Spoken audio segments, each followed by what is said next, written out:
high school and college, and some Christian schools are really doing good job, like Biola and Wheaton College and Biola University and other small colleges, and then around here and over the United States, and then they are doing really good job. So a lot of people attending small Christian university, and because they wanna solidify their faith, and then they wanna learn how to approach the world, right, with the Christian faith and the values.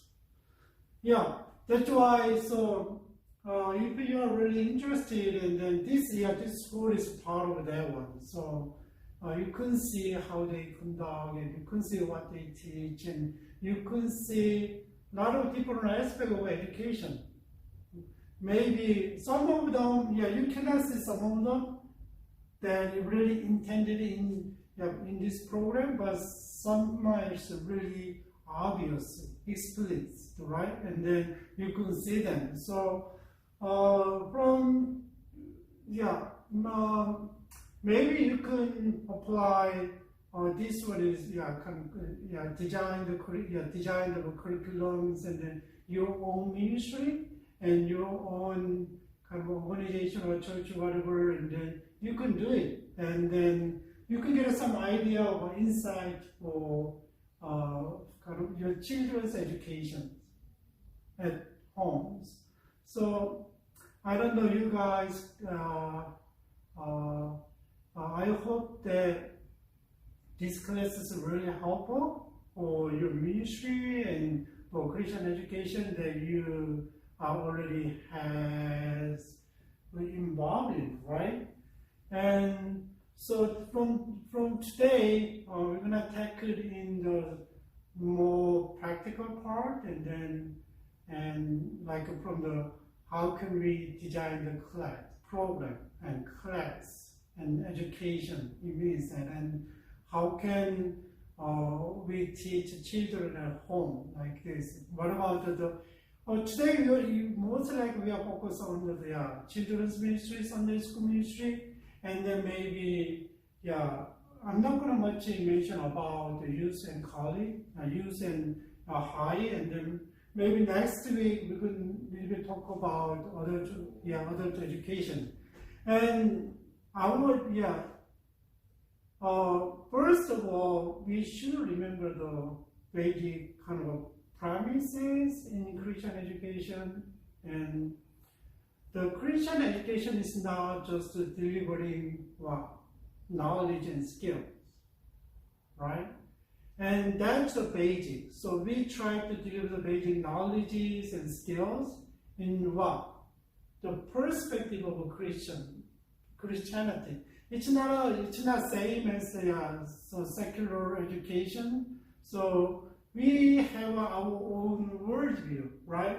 Based on this one, how can we interpret the word, and how can we interpret the whole things, and then how can we educate? That's why. So when we think about Christian education, always we think about how we see the world, right? And then our faith is kind of reflected in the knowledge and skills. It means that you gotta not just delivering the knowledge and skills, and we gotta deliver the values. How can you apply this, and how can we live this knowledge and skill in the world like this? Another thing is that the basic part is here in skill and knowledge and skills, and another one is kind of developing the characters. We gotta help them to mold their character in Christ, to be like Christ. It's not just our basic understanding of a human being is human is simple, right? Human is not good, like people, other philosophers or philosophy said. And then we said that's why our education really focus on the two formed their characters, right? So it's not just delivering the knowledge, and we gotta form their characters with the value, Christian values. Another thing is that the three things. One other thing is that we gotta help them to apply the knowledge in their real life, right? That's a Christian education. Maybe it's not easy for the school, like stage education, like a public school, like Sunday school and junior high and high, but still there is. But it's not a kind of it's not a context of a school, but if it is in the context of the church, and who can do it? So that means that how can you have the basic knowledge of it and how can we live out with your knowledge and learning? That's the kind of a practice, and it might be practice. And so three things. And first of all, skills and knowledge and character development, and then practice in their real life. So always think about, when you design the curriculums, and then you think about three things, right? One of the problems is that this is not a public and private education like a public school and university, right? So we have another part. It's not just delivering the knowledge, the skills, right? We have to mold their character to become like Jesus Christ, and then we need to kind of help them to grow in practicing what they learn from the Bible and from their class, right? But another problem is that you gotta remember you should remember is the Christian education is a lifelong process. It's not a kind of after formal education, your education is done. I'm done. It's not like that. Our education is related to what? Character development and how to live, right? How shall we live in the earth? That one. So if you learn something, but we shouldn't assume that I can do it in any setting, right? Like this, God said it, love the people, right? I know that's a big lesson from the Bible, and then you cannot love everybody. Just think about it. Sometimes Bible said it, and I try to apply in my real life with obedience, but still it's not easy, right? So I'm struggling, and sometimes I cannot do it, and sometimes instead of loving them and forgiving them, you are angry at them and you are indignant at them, and so you cannot forgive them. That's sometimes you cannot do that, but later keep you struggling, and your life and getting easier and easier to do that, right? That's why we said the sanctification in Christianity, and we become be holy like Jesus Christ. And if you don't educate, if you don't train yourself, it means that if you don't discipline yourself in God's word with the Spirit, and then you cannot grow you cannot grow in God. But if you do it, then even though there's ups and downs there, but still you are growing little by little, right? That's our aim. So our education is not a program, right? Not just executed in certain years. There's a lot of programs like a 6-week program and 1-year program and 2-year program and diploma and certificate. No, it's not really though, right?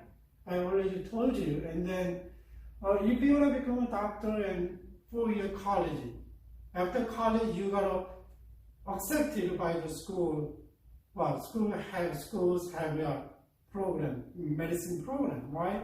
And then first 4 years, 2 years, and then you gotta study a lot of knowledge, but you cannot contain all knowledge, right?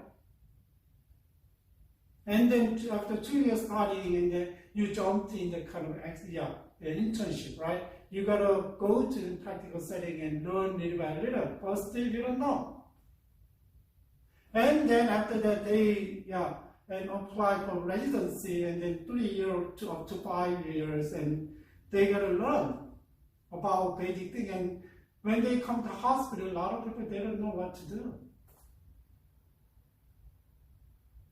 And after that, if you wanna be a really expert and you're a specialist on that part, and you need to go 2 years to 5 years another way, your fellowship. That gives you more knowledge and confidence in your work, right? Like Christian life is same. Christian life is same. In the beginning, we don't know how to live, but learn little by little, but keep struggling and learn and keep struggling and learn and keep, like this whole process is like that.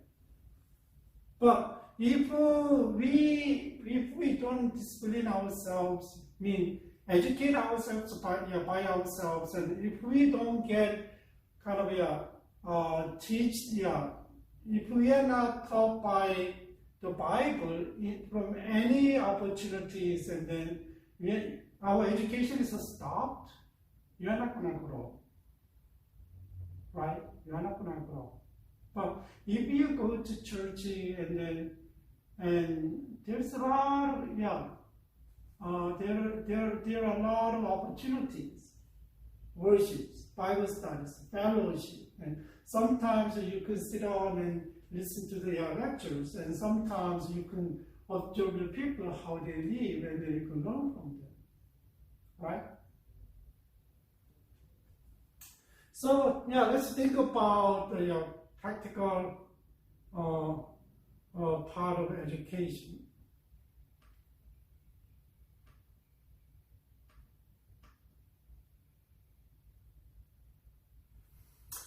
Okay.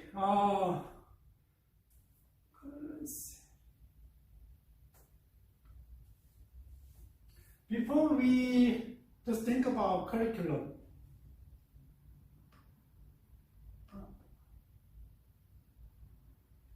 this is the wrong slides. Sorry.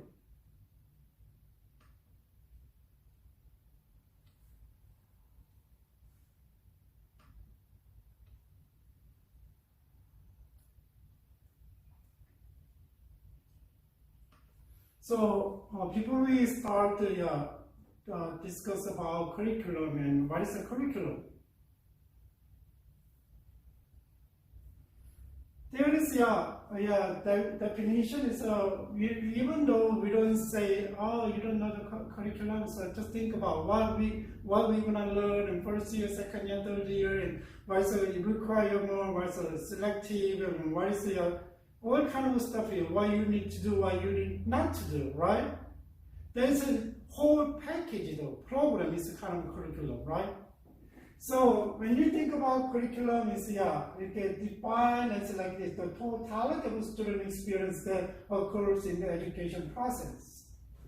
So whatever is in the package, right?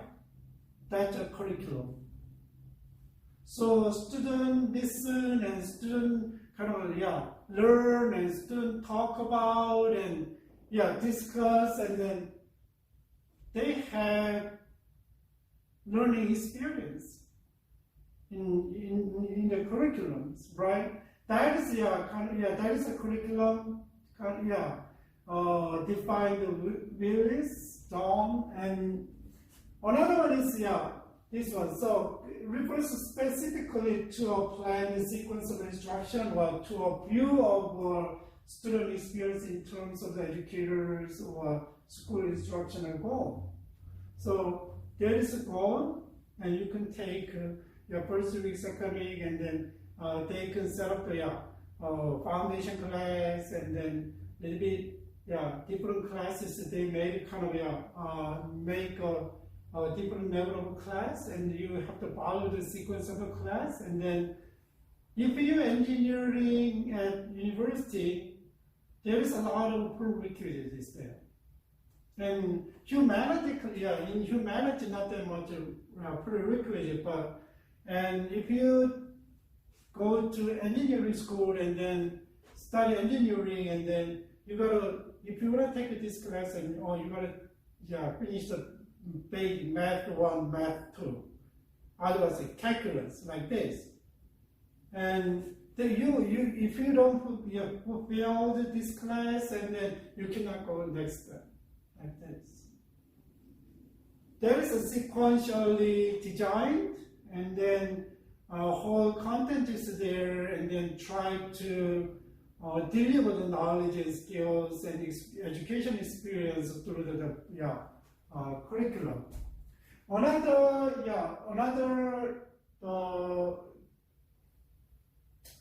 definition is a curriculum as a set of learning goals articulated across grade that outline the intended mathematics content and progress goals at a particular point in time through the K-12 school program. That's in public school, not for college. And college is a little bit different here, right? When I was in college, not that much choice what class I needed to take. Usually they set up the whole class, and then I have to follow the class, right? And there is not much flexibility, but we can finish college 4 years in Korea. When I studied, so it's like a high school, but you have a choice.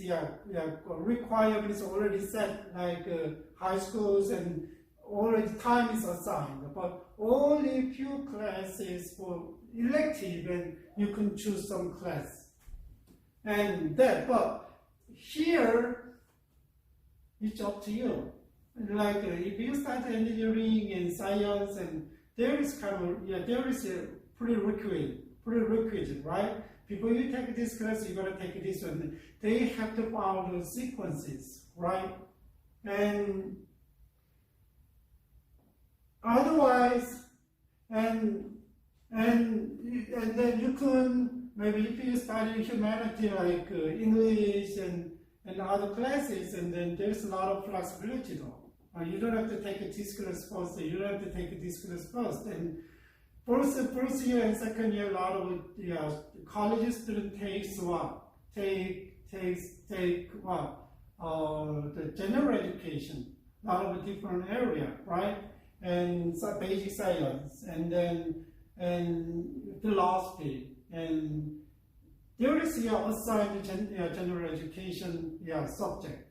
So you're gonna take that one, and you on the top of that one, you gotta take a basic classes related to your major. And fourth year and third year and fourth year, and usually you take your own major classes. But you can mix it here. You can mix it, not specific, certain science class or engineering class. You can mix it, and then you can go back this one and you can do this one. But there is some class, some class have a prerequisite, and you gotta follow it. And little bit, more freedom. So you don't have to set the program, and you don't have to follow that one. So, that is kind of searchable learning. Goals articulate across grades. Outline the intended mathematics, content, and process goal of the particular. That's why they give them what grade, how much they fulfill, right? And all put together. What do you think about it? Curriculum.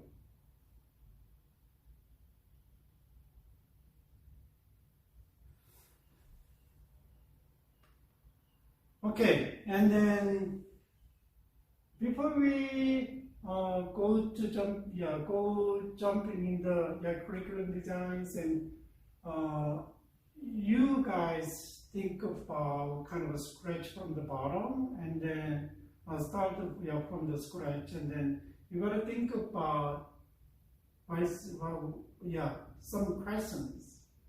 With some questions. Just think about why do you want to do it? Why do you want to make this curriculum? Why? What is the need?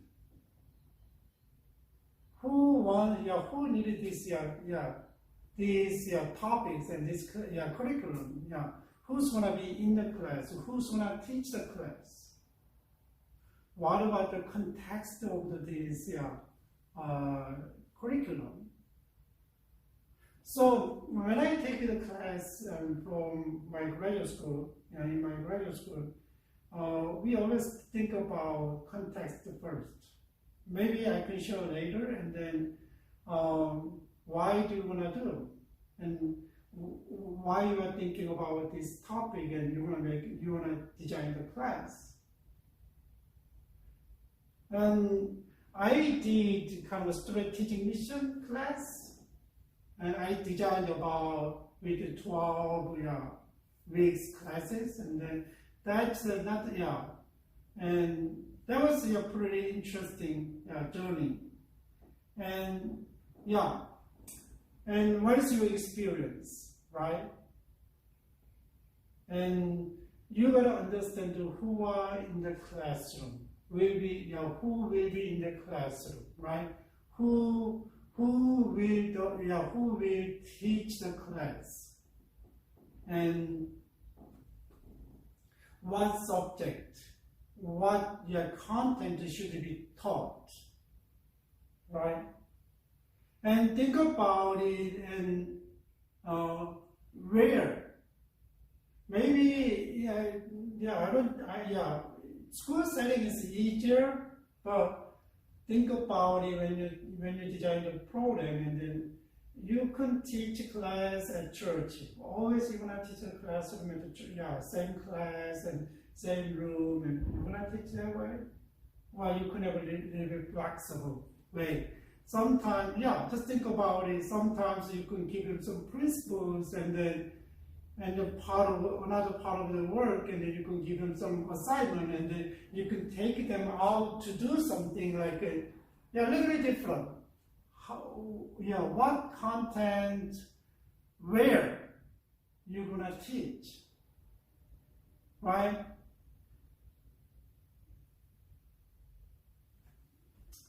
When should various areas be taught, and what organization principle holds all together. So that's an important part, right? If you go to church and they have their own priority in ministry, right? If you go mission agency, and then they have their own mission statement. If you go to school, and specifically, and then I know Christian school has a kind of they have basic, common things, but some schools has really different, goals, and try to carry out the goals in different way. And my wife friend son goes to Sarah in University, Sarah something in New York, and they don't follow this curriculum like a general university, and their curriculum is really weird, right? And they study a lot of classical books, and read and discuss, and somehow they don't give them grade, and their education system is a little different. So think about it in Christian setting and non-Christian organization. Maybe you can work with a non-Christian organization, and then totally different direction, right? Towards if you teach in organization, and then just think about it. How can we integrate the teaching and your values in the context of a non-Christian organization? Anyway, so it's a different, right? So you gotta, you can scratch on the tablet, or you can scratch on the computer or whatever. Take out a piece of paper and just jot down whatever you have. Why do we need it like this? What kind of content we should include it? Should we include it? Yeah. Just all kind of stuff, and then you gotta think about it, right? So there is a basic question that I brought, and then before starting the curriculums, and then starting designing the curriculums, and then you gotta know that these three things, right? What is the purpose of education? Any specific philosophy that you have in your mind? Oh, yeah, even though we are Christian, and then we are different. Everybody is different, right? And if you go to different churches, and kind of churches' emphasis is different. Like this, and then what is the purpose of education? And different philosophy, right? And different direction. Think about curriculum's contents and knowledge, skills, characters, values, and actions. I already told you, right? And think about it, and how can you deliver your pedagogy, and how can you structure the program, and how can you evaluate the program, like curriculum, like this. And then always before you start designing the program, and then you need brainstorm for that. But purpose of education already you have in your mind. Otherwise, you don't know why this curriculum needs and this program needs. Where is the need? So just think about usually when you design the curriculum or program, and then there should be a need. And then otherwise, maybe there is a need right now, not now, but in the future, in 5 years, 10 years, in 5 years, 10 years, and then maybe something's coming up, and then you guys can expect and design the program, and then you can teach little by little, every 6 months, every year, every quarters, and then prepare with the kind of trend over the world, right?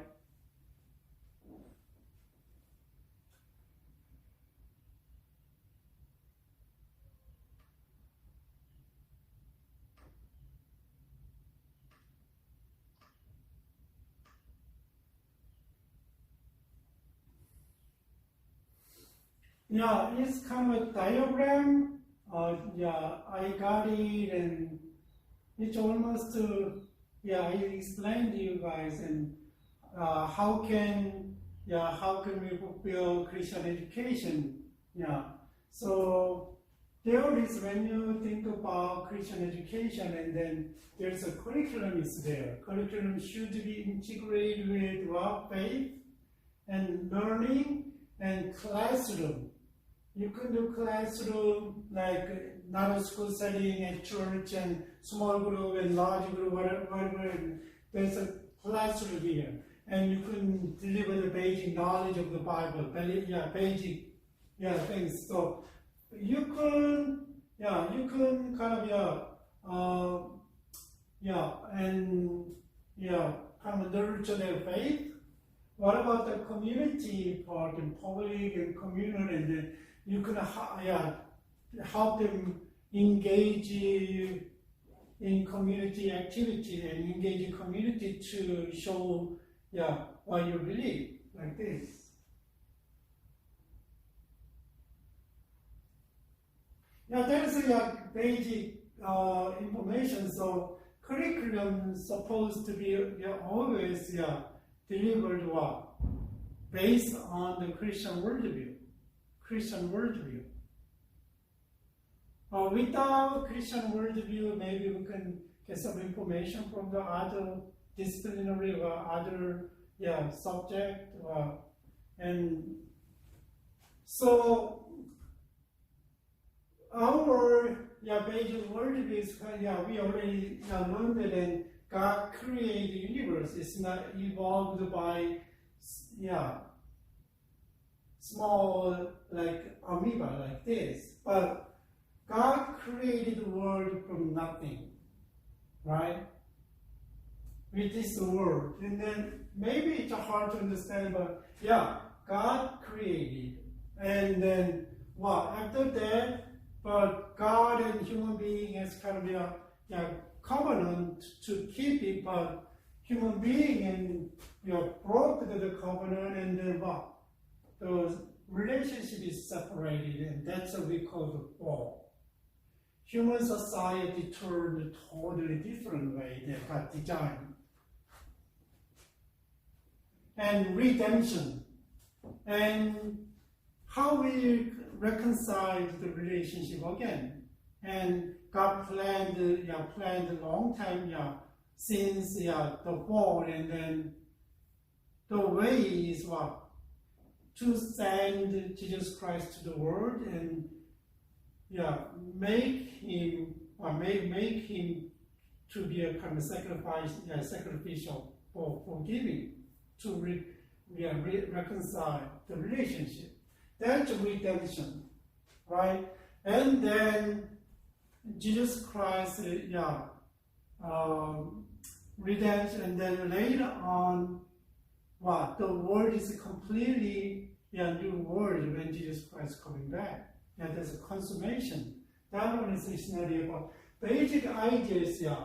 Our curriculum is basic ideas based on that one, though, right? Should reflect our perspective. That's a worldview. We see the world like this.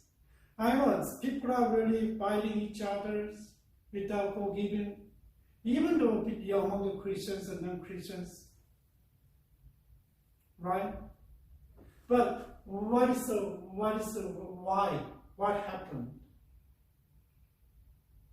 Not just fighting with the money stuff and then small stuff. We see the humans the root of the deep bottom of our heart. Right? That's fall.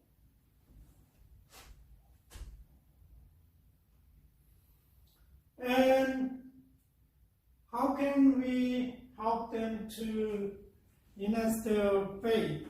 Like a lot of different ways, and then just about methods and strategies, and then how can we help them in classroom? So classroom setting is like you can give them specific instruction, right? Like skills, and motivate them and encourage them, right? So sometimes teachers can work together, and sometimes let them do by themselves. And I wanted to encourage student, and college student and high school student when I was in church ministry, and then sometimes teachers are really spoiled, and they just like kids, and they don't do anything like home. So I don't want them to do that. So, and okay, it was a small church, and then I think about how can kind of discipline themselves to kind of be a part of the congregation to serve others. And then, okay, let's do dishwashes after lunch. And if you go to Korean church after service, usually we have a lunch together, right? It's a lot of dishes and plates coming out, and we gotta wash them usually. They use if you go to small church, they wash them by hands, right? And So I don't say that, oh, just go and, hey guys, go to and wash dishes. I didn't do that. And actually, I took off my jackets and I fold up to my shirt and then, okay, let's wash the dishes. So we work together. What I want to say is that sometimes, we can give them some specific instruction in the classroom, but sometimes it's as a part of class, you can take them to certain things, certain place, and then you're going to show how to do, right? Otherwise, they're not going to learn it, and they're not going to do that. So that's the kind of between this one and community and public community, and then just think about it. And what about how to grow as a community? How to get involved in community? That is education is kind of as a community, it's not a classroom, it's kind of extracurricular at church, at school, and then prayer, chapels, and small group studies, and service project, and devotions, and school things, and school clubbing, and off-campus trips. That one is kind of you can learn together, like what I said, and they learn together and engage in the community, though, right? That one is inside the community, but that didn't show the outside the community about how to engage with the communities. That is really important for me. Even though you know practice everything in your daily life, what if you don't show all this outcome to other people?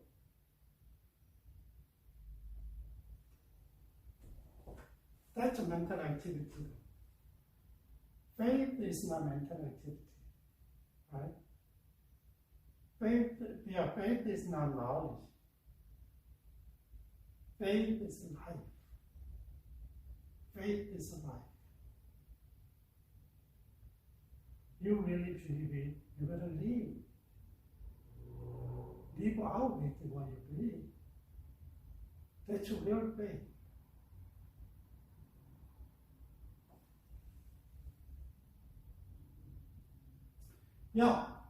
That is curriculum is a really big part of the frame of the education, right?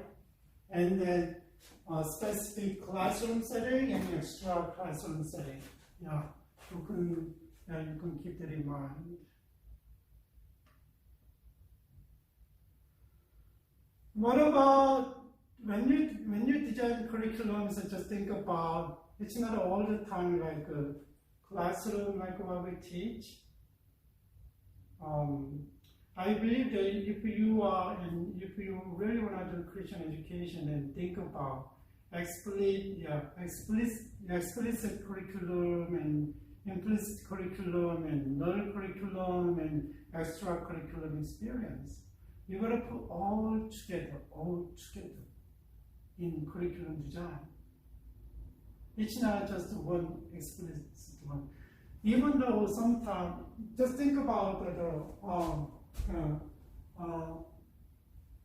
definition though. What's explicit curriculum is the subject will be taught and the knowledge and skill that the school expect the successful student to acquire, right? So there is knowledge and skill and student will learn it successfully. That is the explicit curriculum. That is important, it's really important because you deal with the basic knowledge, right? What about the implicit curriculum? The implicit curriculum is that the lessons that arise from the culture of the school and the behavior, attitude, expectation that characterize the culture. Sometimes, it's an environment, school environment. right? School environment and education environment. That is the explicit curriculum. It's really powerful. Just think about and non-verbal speech of power, or the power of non-verbal kind of communication. Verbal communication is clear, right? But if you go to some culture, their non-verbal communication is different, right? But they understand what they say with the motion, kind of expression of your face and your gestures, right? So, that is really important. Even though you don't teach explicit and then clearly, some of them learn from this environment, though, right? You don't teach everything. That's why when you teach and think about this part, how can you make a culture of the school? How can you make an environment of this education and curriculum? So this is more important, though, right? Not more important, it's very important, right? What about the non-curriculum? Diverse kind of curriculum is that, they are not afforded, and the concepts these are not part of the intellectual repertoire, and you don't have to teach them, right? Because it's really negative side, and sometimes they will learn later on, but it's not our education. Maybe this one you can say that, and then you shouldn't do that. Maybe we can do it, right? And extracurricular is the experience, and then so a lot of different things. Even though this one is like this, and this one is the philosophy of Christian education, and one is extracurricular.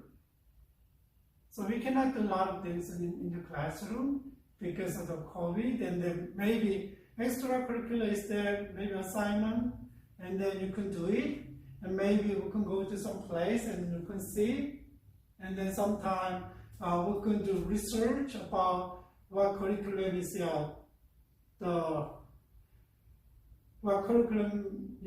the different school using, how they design, what is their emphasis, and you can do all kind of stuff, and then you can learn through the research and analyzing and synthesizing, and then you can learn something, right? So you can develop your own things. That's schools, like this extracurricular, and then if you go to high school, I don't know whether you guys, and then a lot of sports and clubs, activities, and really, the schools encourage, society encourages students to develop their leadership and their ability in the United States, but sometimes it goes too far, and kind of, they're cheating and too comparative and look down to other people, and that was really bad. It's a very bad experience. And my daughter played tennis for junior level, and then later on she played for college, and then when she was in high school, she played for high school team, and then just they go far away and play with the rich schools, and my daughter shared experience that, and then the parents all coming out really rude. I know they drive all European cars, and then really rude, and then think about how school is mostly Asians. That school is almost, mostly, Caucasians, right? Totally different ethnicity, and then levels different behind the plane, behind the court, and then they say really bad stuff. And then, like this, what is the purpose of the sport? And I don't know whether you guys and then totally off the what we really want to. Some sport is really kind of discriminate others and cheating and manipulating, right? That's really off from the purpose of education. But nowadays, sports in America for high school and junior high school, one of the ways to be successful, and basketball players and football players and for other rich people, one of the ways to get into top private schools. Yeah, I know that a lot of kids playing the tennis, like my little younger and older with my daughters, and they play good because they spend a lot of times and money on lessons and training, and end up going to top private school in United States, right? Nobody jumping the professional. I know one, two, but they are struggling, and one is kind of in the beginning is up, and then now it is disappeared. She was really mean to my daughter. She thought that, and he would be a really easy game for her because she thought that she's top level in the junior tournament, but she's struggling with playing with my daughter, and then from the time she's starting mean. That's extra curriculum is it's really dangerous too, but it's really needed. It's really needed, for Christian education. It's one of the ways that you cannot teach a classroom and let them practice it, let them participate part of them, and see how it goes. That is extra curriculum. And just think about it, and there is more examples. Understand?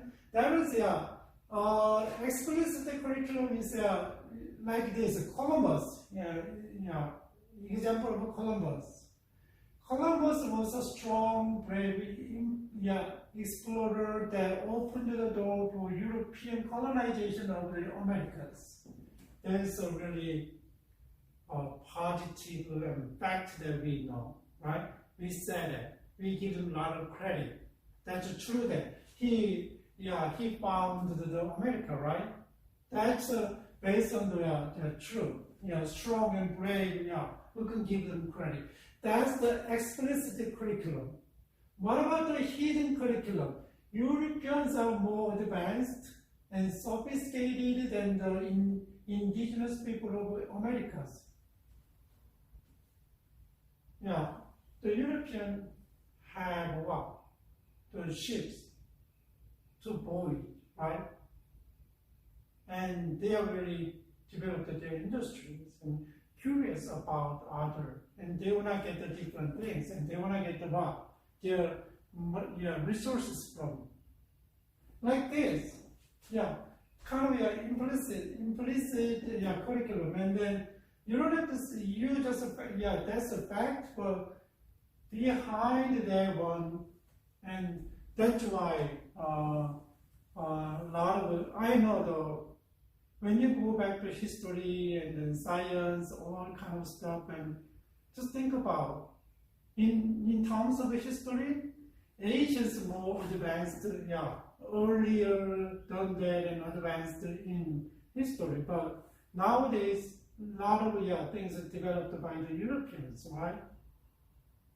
Somehow they believe that they are superior than other ethnic groups, race.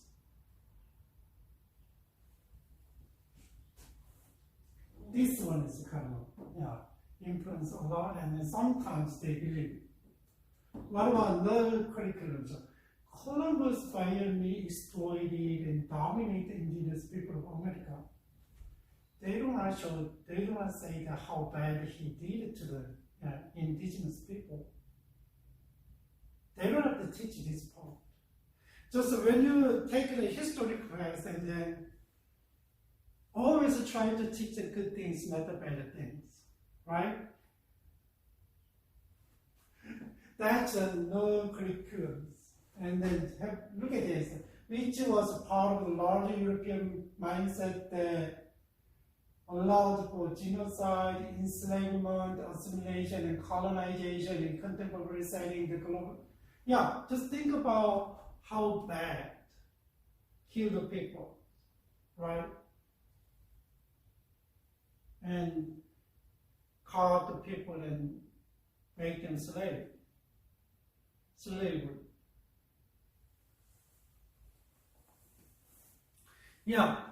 And usually when you learn from school, and you're not going to learn a lot of this stuff. And when you go to college and then you research and you read different articles, and then you can see how that's curriculums. But high school curriculum, they're not going to teach. They're not going to learn a lot of stuff. And then I came over here and I started with the college here. So I have to take all classes, and then again, I was really scared of taking history class because my English was not good and I don't know anything about American history. So I heard that they have a lot of analysis of those events and stuff, and then kind of scared me, right? That was scared me, and then I kind of push it back all the way. Oh, maybe later, and then finally, no choice. I have to take, and the professor is he's really different from traditional professor, and he tried to open the eyes to different sides of the United history. And nowadays we said right wing and left wing, right and left. That his teaching is coming up from left side, which is far left. But which is really interesting is that some people know about Abraham Lincoln. It's a really good thing about Abraham Lincoln. But later on, when he in the class they are talking about how he did not by his willingness, but because of the political situation, what happened, all kinds of stuff. And then one of the classmates was really shocked. And then we talked about this one, and then he said, the professor said it, and if you are not comfortable, you don't have to come in to the class. That education is always focused on this one. Why? You don't ever much think about this one in high school education, but when you come to college, and nowadays you can see, really emphasize and try to take a balance and then develop their knowledge. That is a really good example. So.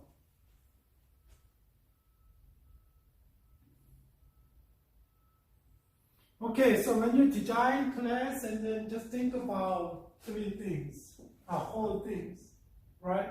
Even though you design 10-week classes and 20-week, design the curriculum for 10-week and 12-week and 4 weeks, and then just think about how can you maximize your education, and then think about what is the explicit curriculum. What is the implicit curriculum? What is the extracurriculum? What is the non-curriculum? I think that you gotta put all things. maybe this one is too much for school ages, but if you are in college and adult, and then some of them, maybe agree with this, some not, but still, we gotta open the eyes to see the different side of the effect, right? That is a very important thing. So when you design your class and then curriculum, always think about this one, not just a classroom setting. Okay, not just this one is you can give the knowledge, but you cannot help them to develop their ability to beyond their knowledge. And then sometimes these curriculums and help them to develop their ability and develop their ability to see the go beyond the limited kind of boundary scope. It's very important things.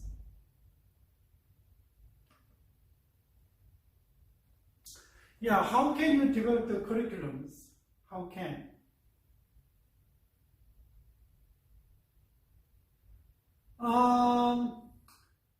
That is kind of easiest one. There I know put some different pictures, but this is more simple and easier to think and remember. And just pictures are kind of first step. You got to think about what is your mission statement, what is your philosophy, right? Always think about what is your philosophy, what is your mission, what is your philosophy, and what is your mission, what to do, and practically, and goal is there, right? Your goal and your objectivities there. And think about that one. Right? And missions, aims, and objectivities, right?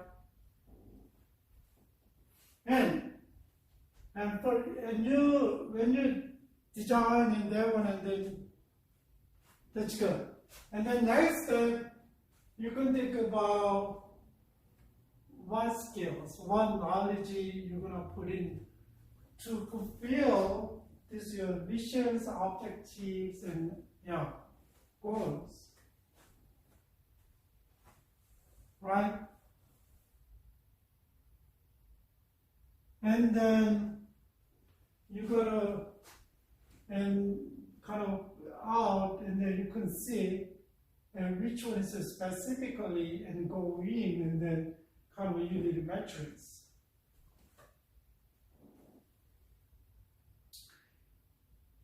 And after that, okay, you have all things, and then try to think about course development, okay? Okay, first week, second week, third week, fourth week, right? And then you can make a matrix and then think about it, what's the object, what's the time, weeks, and then all kind of, how you could do it.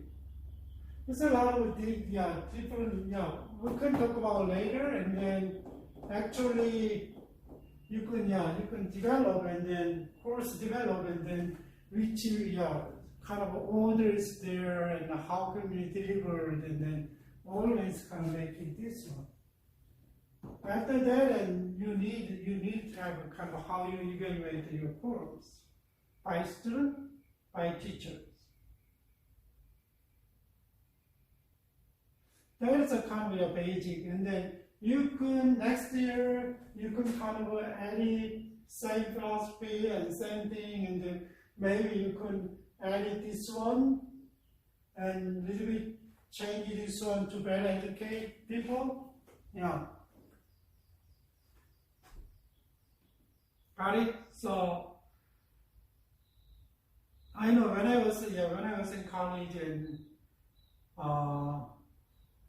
at that time, so I designed one program, kind of established program, and I learned a lot of different things and different Christian clubs and churches, and then it's not easy though. And I follow that program, so something's missing. I follow this program, something's missing. So I try to integrate something, but at that time I know I knew that what was my mind, and then but it's a kind of a general, and I don't think about our big organizations, mission statement, and objectivity. But my organization has my own discipleship course, but I don't agree with them.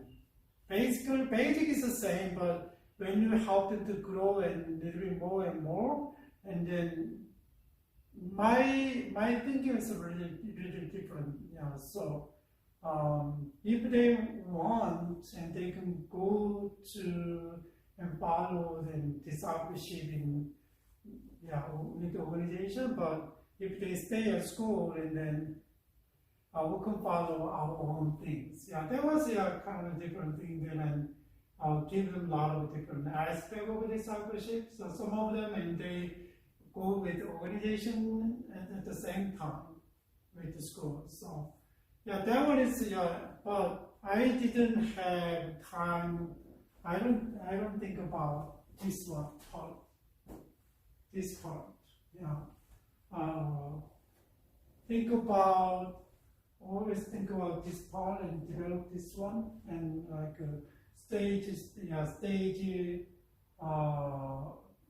discipleship program, and then I don't think about evaluation, and I no time to go back whole things, and then I think the whole one thing is because I stayed with the organization about 6 years. And then I developed the programs when I was in a senior. So I was in charge of the campus, and then I developed, and then whole program is about 2 years. So I don't have time to I didn't have time to evaluate the program, and then maybe later, I think they changed the program, That's why. So, always three things: mission statement, and philosophy, and goals, and need. Everything is there. And then content, skill, and knowledge. And for Christian education is what? Different from the general education, and we need to develop the character, learning from the knowledge and skills, and how to apply and the knowledge and skills in the community, and they kind of grow up, grow in faith and evaluation. Okay. So basically, any program, not just education program, and you got to think that way. That's really helpful.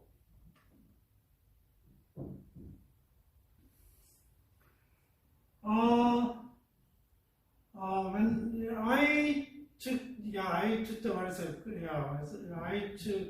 a class about curriculum design, and it was curriculum design in the context of cross culture, and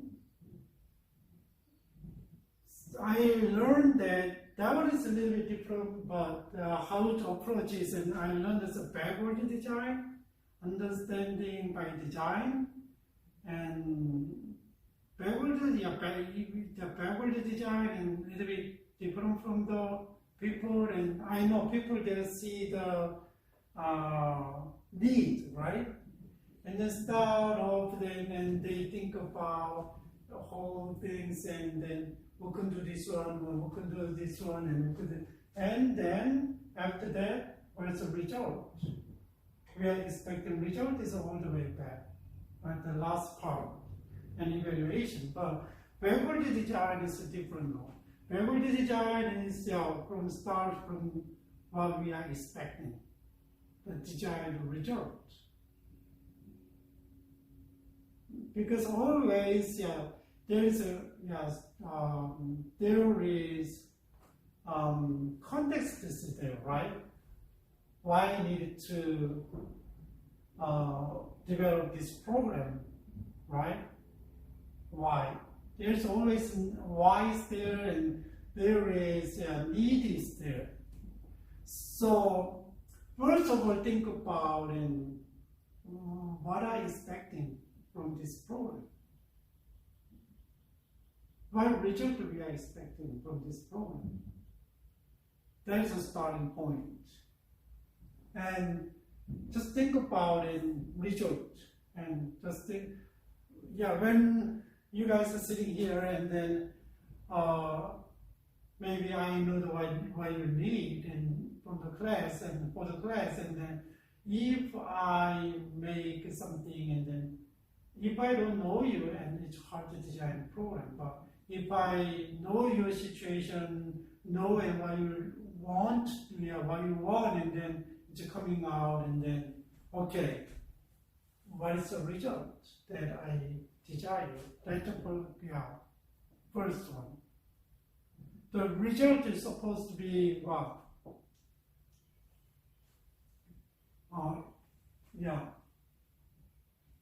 It's from the established goal, right?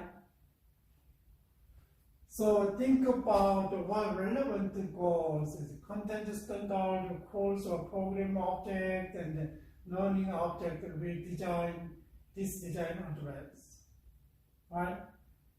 And then understandings and identify without this, this one you cannot expecting this one though, right? And when you think about the result, then automatically comes this one we need, right?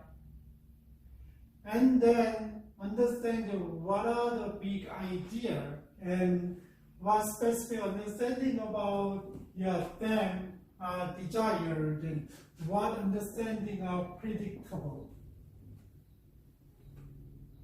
That's stage one. It's not just goal first, but specifically you got to think about it, and essential question. There's an essential question is there. What provocative question refers the inquiry, understanding, and transfer of learning.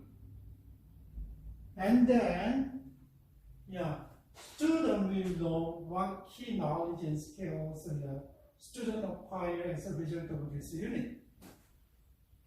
And what should they eventually be able to do as a result of such knowledge and skills? So, the outcome is a student will be able to do something like this, right? That's the first step. It will start from the what your desired outcome, right? And that one is to think about the basic. This one is coming. Start about think about outcome, but outcome. Where you get it from outcome? How? And is eventually can also think about the mission. Step one, right?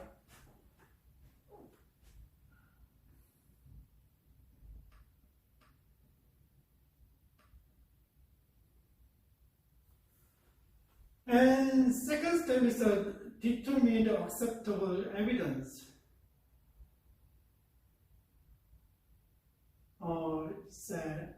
Where is your education's outcomes, and is successful or not, right?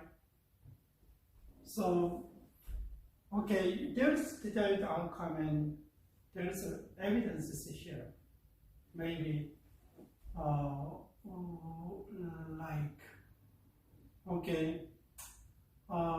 students are really introvert, so I want them to kind of speak out, and I want them to literally get out from the introvert?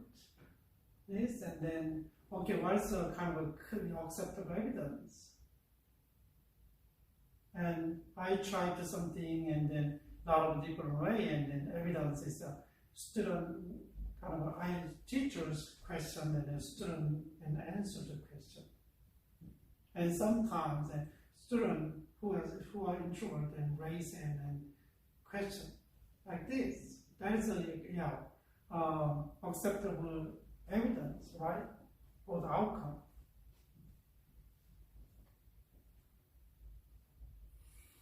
Yeah, so there is kind of performance test, and through what authentic performance test we student demonstrate desire to understand, right? This one is, and maybe when you teach a class, and then how much they learn in terms of knowledge and skills, how to use it, and then take a test, and your goal is it's about 90%, and then just 90%, everybody is 90%, actually you are successful. Maybe more than 90% is 90% is successful, right? Like this, and then there is a how they demonstrate their learning, right? By what criteria will performance of understanding be judged? Okay, so you gotta think about it. What is that was a hard part. So sometimes you don't even know who they are, and you don't know the situation, and then you gotta count your experience and your mental ability, and maybe you can learn you can read a lot of books about that, and then you can make one by one, and there's a clear criteria there, right? So when you design the program, you got to do in advance. You got to do this one in advance, not later. And other evidence, though, sometimes you expect it, but it didn't come out. It doesn't come out, right?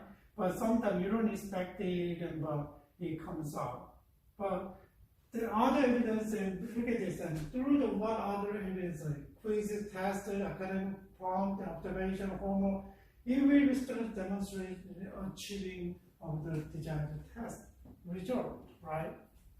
And how will students reflect upon and self-assess their learning? That is one of the evidence that how students learn, right?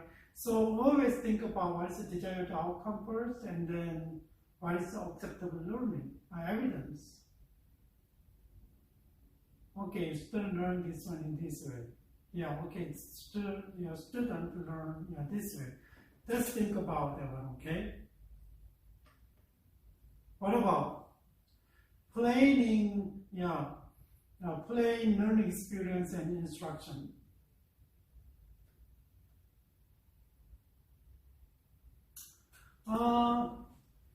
We have a lot of activities and specific instructions there, right? And somehow you will plan everything. Whether it's explicit curriculum is easy, but sometimes implicit curriculum and extra curriculum, and depends on the topic. Just think about it for your desired outcome, and then how you can provide all put together and let them come experience in education and then learn, and how can they be instructed, right, by you guys. So actually this is a learning activities. Whether it's small,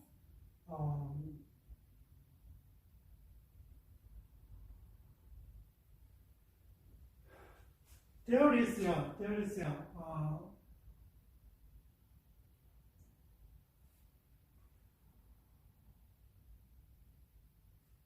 learning activities, what learning experience and instruction will enable students to achieve the desired result. How will the design,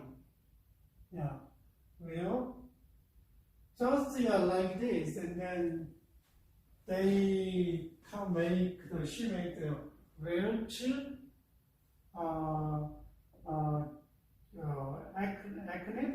So think about it, kind of acronym that you could, just one, how do students know where the unit is going and what is expected. So how it's gonna be and then what is expected, right? How do students know? Sometimes you don't know, just teach it, and then they're not gonna, sometimes you gotta show your expectation though, right? And then maybe some of them not interested and they're not gonna follow and they want to just sit in. But usually at church and class is a voluntary class, and then if they wanna learn more and they come, and then they wanna do something that follow you guys. It's different from school, right? Just think about school. Even whether you pay a lot or less, and student always happy when class is canceled. As a parent, just think about my daughter's school, private school, and then we pay a lot. So once she calculated each calculated each class is how much is it, and she calculated calculate each class is how much is it, and then wow, it's a lot, she said. She said, but they are always happy when class is cancelled. That just didn't know. But just let them know. Help them students know, right? And hook all students and hold their interest. I know that is the hardest part, and put together students and hold their interest. It's not easy though, but just think about it. And this school education, and it's easier than that because they need a grade, right? So they need to pass it. But if you have another class like a 12-week class at churches, and then that is really important for education. And you keep students and help them experience the key idea and explore the issues. Sometimes, your lecture is enough, but sometimes, let them find more extra resources and let them research about it, and then they can learn more. So it keeps students, help them experience the key idea, right? Key idea. And provide opportunity to rethink and revise their understanding of work. That is a really important thing. So maybe through homework, and maybe they can write down the reflection paper specifically and with a certain topic that you guys discuss about it, and like this, and then just provide the opportunity, right? Usually for school ages and they have homework, right? And project. What about allow students allow students to evaluate their work and its implication? That is an important thing, and they can see what they learn and what can they do and what they need more, right? My education was not there. My education is basically kind of explicit curriculum and not there. And look at this, and then T is be tailored to the different needs and interests and ability learners, and then that's you can do it to kind of provide some extracurriculars, and students are a little bit different level and they think the different way. Their learning style is different, but maybe you cannot customize everybody, but some people, this is a better way and really eager to learn and do something, and then you can give them more extra curriculums, extra materials to read and think, and then even though you don't give them good grade, but let them explore, and that's really. But public school education, we cannot do it though.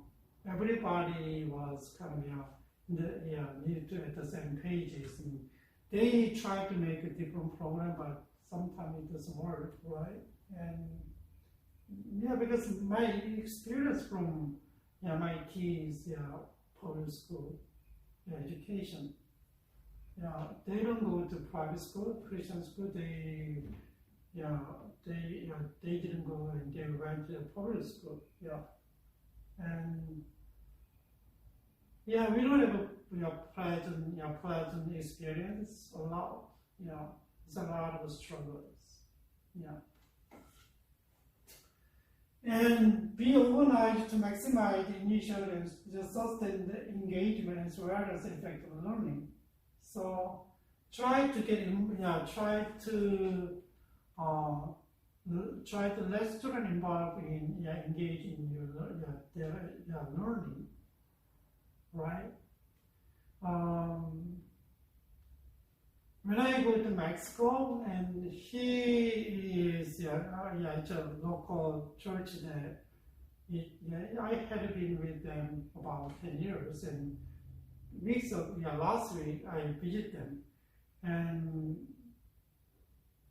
they had really the pastor, he's really good at teaching children. So sometimes I teach the kids through translation, and then whenever I teach them, I feel like he's better. The local pastor is better. Ricardo, his name is Ricardo. He should teach. So, and I'm convinced really, and then later on, I'm not gonna teach anymore. Maybe I can do the kind of give them instruction and short lesson for the craft, but I'm not gonna give you a sermon like you. So, and his teaching is always kind of the kids involved in his teaching. It's a sermon. If you go to traditional church, and then if you go to normal churches, and then you cannot see like that. Sometimes it's too much, and sometimes, and people, you might think that, it's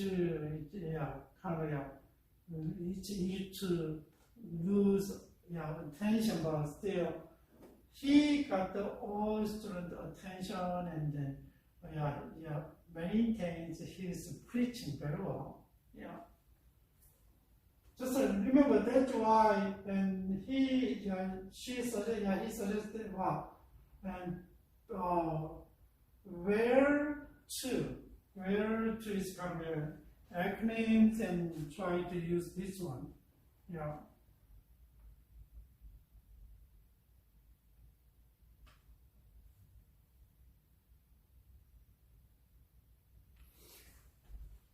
This is one that I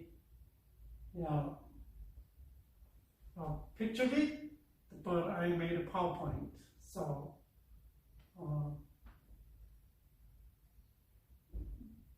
that is first step is desired result, and then establish the goals, and then understanding student will understand what student will understand. Essential question for that one.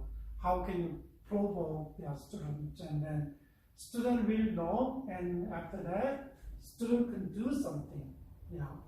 That's an assessment assessment evidence and kind of a second stage and performance task, right? What they're gonna do, and how can we assess this one, right? And also other activities, right? And then stage 3, and you're going to give a specific, learning plan with different curriculums, right?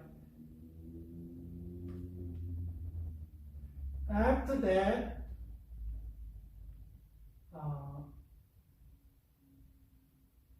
there's a more specific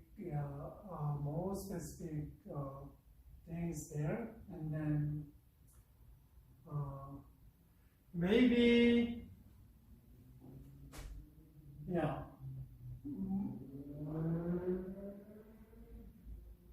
this one is kind of an example of how there is last part is the evaluation is there, but I didn't write down, and then you gotta. There is one of those design is about understand the student will understand the essential and concept of nutrition and diet. So they are teaching about nutrition, diet, and then that's a kind of an example of how they do. And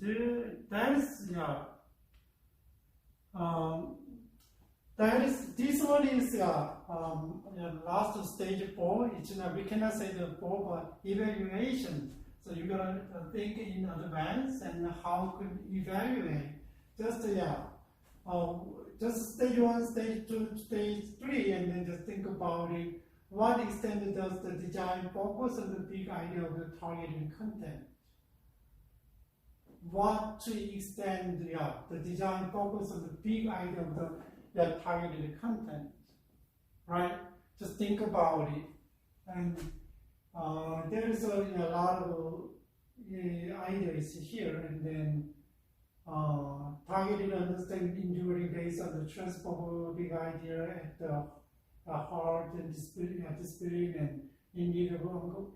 That's what you gotta think about that one. Second stage, and what extent to the assessment provide fair, valid, reliable, sufficient measure of the desired outcome. And that is a question for the evaluate. Stage 2. Stage 3, what to extent is the learning plan effective and engaged? You have a lot of, so 12, if you have time weeks, curriculums, and just think about each class, and you design what is the goal, what is the activity, what are you going to teach, what is the kind of desired outcome, and then what is the acceptable evidence, and then what is the teaching activities. So this one is and overall, and then to what extent is the entire unicorn and the element of all 3 stages aligned? That one's kind of think about, and one of the examples that you can design the class, and there's books there though. A lot of book is out there, but I use the book. That's why I show this one. And Understanding by Design, Grant Wiggins and J. McTeer. So a little bit think about, and there is a lot of different approach. A lot of books, with different approaches, and then that one is kind of easy but a little bit unique. That's why I introduced you guys. So let's see. I'm gonna share my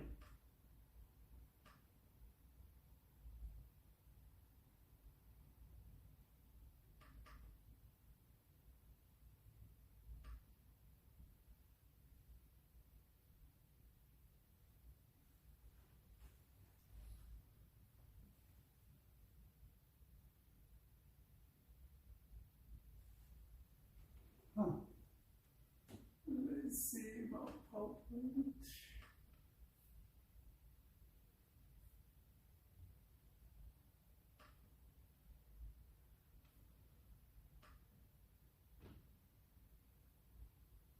I'm looking into some too. Okay.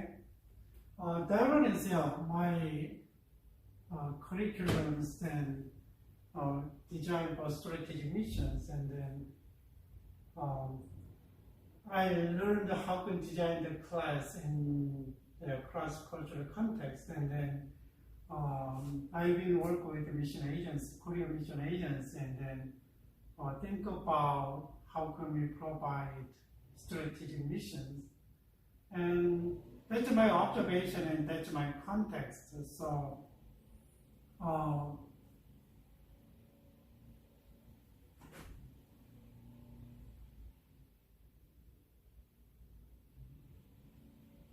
there is a literature review.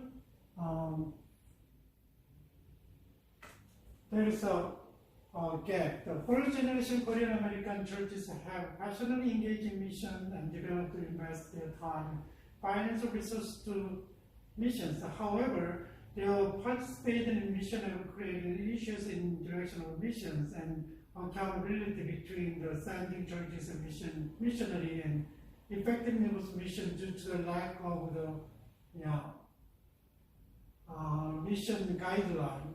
The mission seminars designed for church leaders to seek help for Korean American churches develop a mission manual which guides direction of missions and basic policy of missions. That is a kind of gap between a current situation. It's a kind of a problem. So there is what I'm thinking about the current situation is kind of a gap, right? And notice contextualization, context, and then they are Korean Americans and they support a lot of missions, and they're willing to do that, and then they are. This is about how Korean church are doing the missions, right? And big church and small churches, right? And my design is started. So the seminar desired result. The seminar aims for the desired goals below from the three educational domains, which are cognitive, affective, and psychomotor domain from learning object developed by Benjamin Bloom. Cognitive domain relates to knowledge, affective domain to attitude, and psychomotor domain to skill. So that's my designs work, right? But at that time, I didn't know about other stuff like hidden curriculum, implicit curriculum, and null curriculum, and extra curriculum. I know that one. Expert curriculum. I know that one. And there is a cognitive domain, the knowledge, and by the end of the 12-week seminars, the participant will be able to identify ineffectiveness of cross-cultural mission that they are engaged in and to define the cause of the ineffectiveness. Maybe they could think about it and what is a desirable mission and what is not. And participants will be able to explain the topic actually in each session of the seminar, right? And participants will be able to compare the effective mission strategy based on the biblical perspective and event-oriented mission strategy based on the humanitarian perspective. So like this, board is there. And what about affective domain? Affective domain is attitude, right? And one of the examples is this one. Number one, participant will choose to intentionally follow the direction guided by the leaders of the seminar for design and written mission manual. which will lead their church to effectively engage in missions, right? That's kind of attitude. What about the psychomotor skills? Yeah, participants will be able to make a brief manual that they can make, including mission philosophy, vision, and core values, and the policy by the guidelines provided in the seminar. Yeah, there is acceptable evidence here. And there's the teacher, the professor is kind of pushes to think about this one, and then, it was hard for me because the word that I use I think it's enough, but he said, no, it's not clear like this. That was what I struggled with. Cognitive domain is the learner will be able to identify, that one is the cognitive section, right? And affective section, like this. Participants will display their commitment to change the current church mission direction, like this. And psychomotor domain, and that is there is kind of objects there. I divide and different. I give them a little bit specific example. The learning experience is like this, and activity and 12-week seminars, and then feedback loop, and evaluation, and learning from this project, and appendix, and then there is a kind of a seminar schedule, right? Seminar schedule is here, and then first of all, and I want to get some how much they understand, and kind of acceptable. This is acceptable evidence, right? The assignment, and they can do, and then there is a title, object, and content, and assignment. There's always 12-week seminars there, so I didn't give them much. You could see a lot of different things there, and then they can work on it. So basically through this class, and they learn about desirable mission. There is a different from what they are doing, and then they make their own manuals and direction of the mission in cross-cultural context, right? That's my intention, though. So there is a form of evaluation. I made it, and self-evaluation, and then desired evaluation, and what is the operation evaluation, and overall evaluation, right?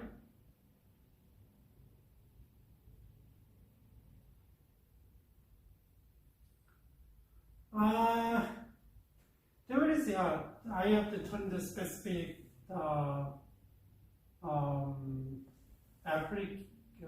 how can we learn the class, and then maybe you guys design like this, and maybe you guys do that, and then first week, this is an example of the first week seminar that I thinking about, and that is the first session outcomes.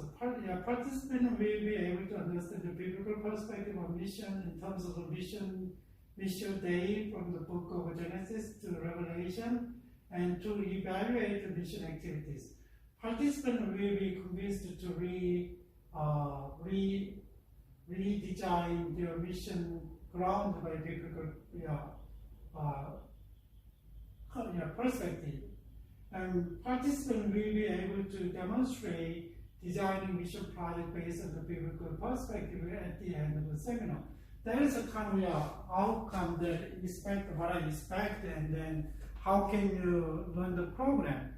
And there is a program is you how can you kind of setting the time. There is a kind of a culture implicit the classroom culture, and then learning the classroom, and then and every time and different things here, and what is activity lectures, and then what I'm gonna teach is here, and how 1, 2, 3, 4, 5 from the lecture from this, and then about 1 hour, and then in the beginning and praise and prayer, getting to know one another, and how you guys doing, and hello each other like this, and then that's the first week. That's why there's orientation is there. And after that, we can kind of a short break. After that, and then small group discussion, what they learned, and then so I really valued the group discussions, and after they learn and listen, and they kind of time to process, and they need to know how others are thinking, and they can learn from others, and like that. So, and after that, and wrapping up the seminar is that's a seminar schedule and what you're gonna teach, right? And then there is a small group, there is a topic is there, and then what they can do in the small group there is, and everything is provided. But when I design the program, this one I just follow the teacher's guideline that he really wants to us, and then that's why if I do right now, maybe I can a little bit think about extracurricular more, and there is a kind of a small group. This question is kind of extracurricular, right? And that's a community learning. So they divide it into groups, and then they discuss and they learn from others, each other, one another, right? And there is and every class, and then you gotta design. That's a basic outline, and then maybe you can prepare more, and then we learn about how to design the class, and then try to put all together though. Right? So just our education is now just deliver knowledge and skills, right? And when you design the curriculums, always let them engage to what they learn, and then to think about and reflect what they learn. That is more effective. Sometimes, and you guys, especially, you teach something as church and specific group. Group people are interested in the class, and they came, and just think about whole church's culture. It's not acceptable. It's not easy for them, right? But at least you guys do open the door for them, right? But outcome maybe you can see them, but after education and when you see their life, and outcome is maybe it's not prominent because of the church environment. So that one is kind of we're gonna talk about next time, and specifically, and so today we are just talk about the designing the class, and then it's really, really important today, right? It's really important, and from the curriculum is specifically you can put your philosophy and your theology, Christian theology, right? And you can use a psychological foundation and theological foundation, philosophical foundation, all put together here, right? And that one is kind of adult education though, not the kids education, so a little bit different, but always think about your context and think about the problem, issues, and then and you're gonna start to work, right?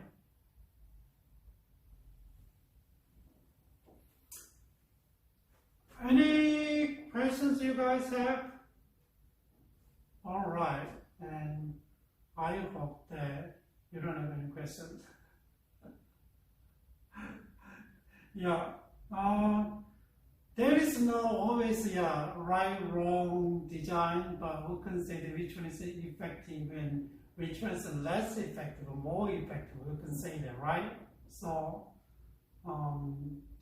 always think about this is a Christian education, and then when you design the curriculum, and you have to reflect the Christian worldview, right?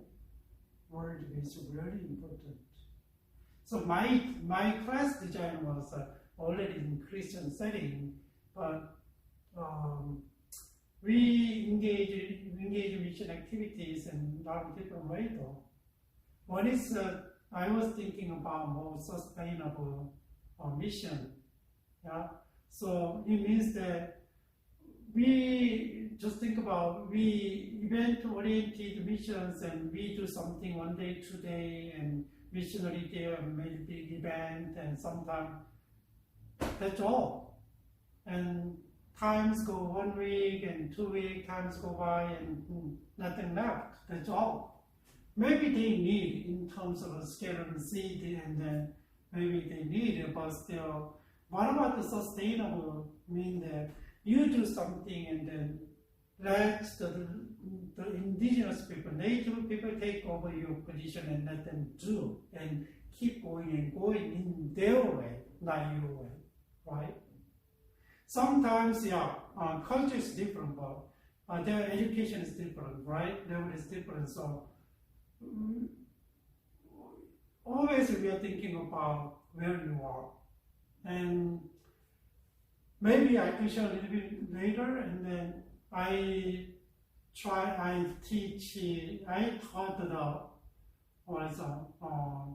in Mexico for equipping the Sunday school teachers.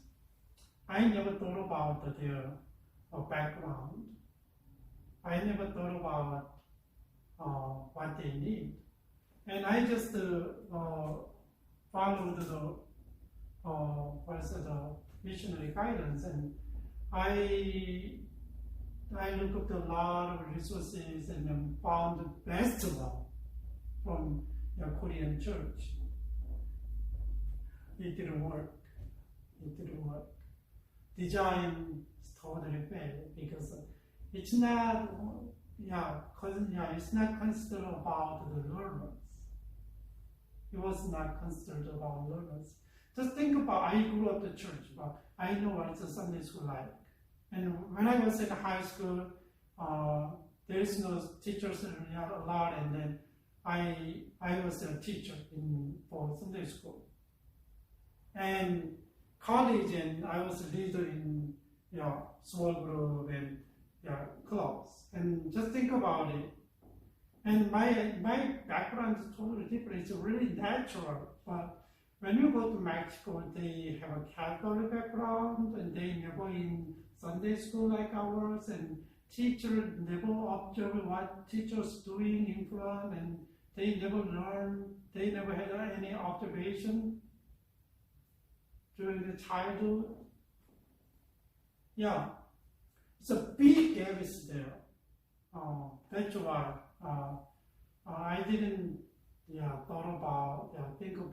didn't think about the kind of gap and education level. I failed, but I learned a lot.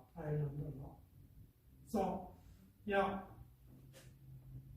anyway, so you guys design when you design the class, and always you gotta know the people who will teach, who will be taught, okay? Who will teach, who will be taught. And that is really important. Always try to